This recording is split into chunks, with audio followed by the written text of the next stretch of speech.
কার মৃত্যু কখন কোথায় আসবে এটা কিন্তু বলা যাবে না।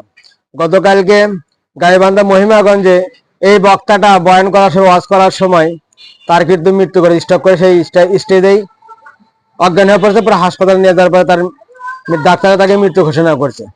পুরো ভিডিও দেখেন সে কিভাবে মৃত্যুবরণ করলো। এখন মিডিয়ার যুগ ভাই, মিডিয়ারা মোবাইলে ভিডিও ক্যামেরা ভিডিও ধারণ করার সময় সম্পূর্ণ ফুটেজটা তুলে আসছে কিভাবে সেই মৃত্যুবরণ করলো। সম্পূর্ণ ভিডিও দেখলে বুঝতে পারবেন। আল্লাহ পাক এই হুজুরটাকে জান্নাতুল ফেরদাউস দান করুক, আল্লাহুম্মা আমিন। সবাই ভিডিও বেশি বেশি শেয়ার করবেন আর চিন্তা ভাবনা করবেন কার মৃত্যু কখন কোথায় আসবে। মৃত্যু কিন্তু বলে আসে না, জন্মের সিরিয়াল আছে, মৃত্যুর কোনো সিরিয়াল নেই। এই ভিডিও তার প্রমাণ।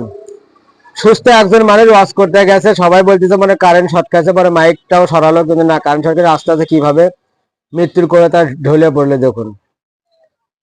অনেক অনেক হৃদয় বিদায় একটা ঘটনা।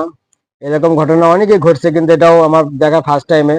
ভিডিও সবাইকে শেয়ার করবেন, সবাইকে দেখার সুযোগ করে দিবেন। ভালো লাগলে লাইক করবেন, শেয়ার করে পাশে থাকবেন। আল্লাহ পাক সবাইকে সঠিক বুঝ দান করে, তৌফিক দান করুক, আল্লাহুম্মা আমিন।